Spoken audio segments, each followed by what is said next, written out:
joining us here at 5:07 of the Big C. It's Don LaGreca and Mike Greenberg, sir. How are you? Very sad, gentlemen. Yeah. It's very sad today. It's, life moves on, but I've never known life without Bob Wolff in it. Tell us more about that. There's a generation, we were talking earlier about how he spans generations going back to our fathers and then all the way up through the recent day, but neither of us knew him personally, or at least not well. Don, I didn't at all. I did not know him personally. You did, either. Keith. Tell us, we'll just sit back and listen. Tell us stories about what it was like to know him. All right. Well, my work interaction with him consisted of doing Old Timers Day at Yankee Stadium. And I was basically an extra set of eyes because when we started doing this 16 years ago, he was 80. This is when he started a new chapter in his career. And here's Bob in a nutshell. He asked to have a meeting with me at the ballpark to discuss what we would do during our play-by-play of Old Timers Day over the PA system at Yankee Stadium. This is 2 innings of an exhibition game. And I was thinking, why do we have to have a meeting for this? And I was like, all right, fine. Which one of us is in the Baseball Hall of Fame, him or me? I was like, all right, we'll go to the meeting. And the meeting was about the fact that we had never worked together before, and he wanted me to know how to get him to shut up if I had something to say.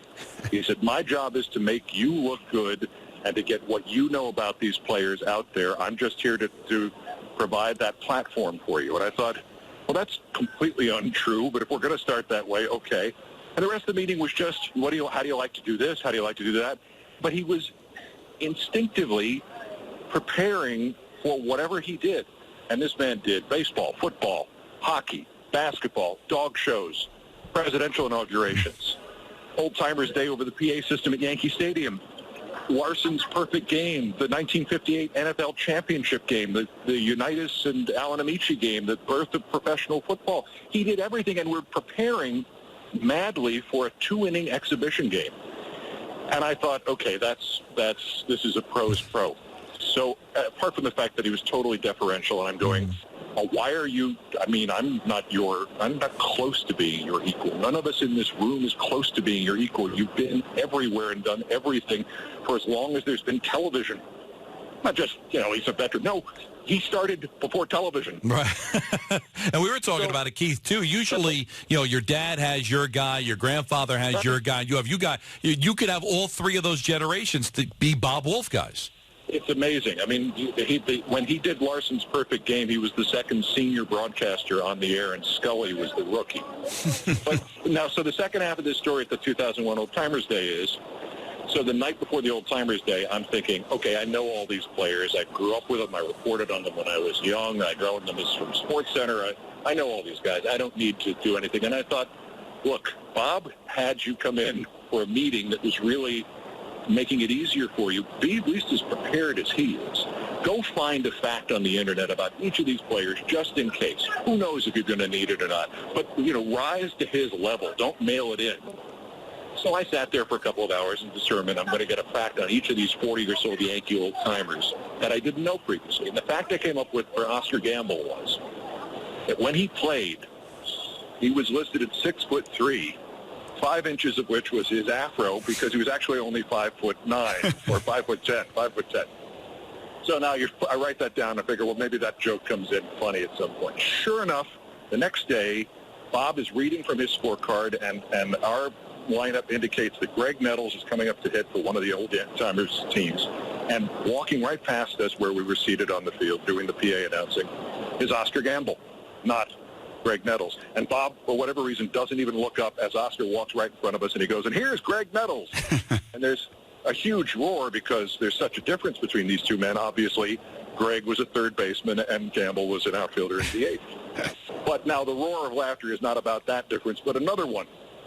So now immediately I said, Bob, apparently something's happened to Greg Nettles, so this will be Oscar Gamble hitting instead. But your confusion is understandable because when Oscar played, he was 6'3" with his afro, and now he's only 5'10", the same height as Greg Nettles. So now the roar in the stadium of laughter was with us, not because Bob had not noticed this thing. And he said, thanks for saving me. I went, I didn't save you. You saved you. you told me, you inspired me to get an extra extraneous piece of information just in case there was an emergency, and it happened to be the one information that could have saved that understandable little gaffe.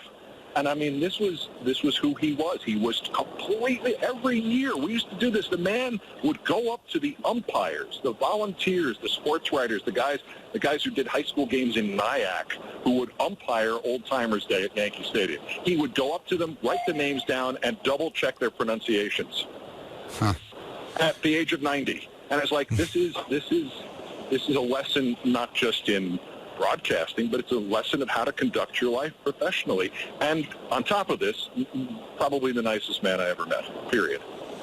How would you describe, that's an extraordinary description of his professionalism. Yeah. How about his passion? You don't do what he did at that age and continue doing it that long unless you have a passion for it that is uncommon. And how would you give us an illustration of having seen that? Well, clearly Bob's affection and passion for it is reflected in a way that a lot of us throughout our careers have been involved in the business do this one thing, and then the stuff gets thrown away or whatever. We record or keep the film or keep the videotape of broadcasts from 20 years ago, 2 years ago, whatever, and then eventually you stop recording stuff. You stop having that sort of pride in an ethereal product and designing and desiring to preserve it. Bob kept almost everything that he did, certainly stuff he did on film in the 50s. And late in the last decade, he had a series. He came out with a series on DVD of all these phenomenal interviews that he did while he was the voice of the Washington Senators in the 50s. And I mean, he's interviewing Ty Cobb. He's interviewing Tris Speaker, Ted Williams, Connie Mack. And he preserved all of this stuff and donated it to the Museum of Broadcasting, if I remember correctly, the Paley Center. And his dedication to the craft was, I want this to be preserved for future generations.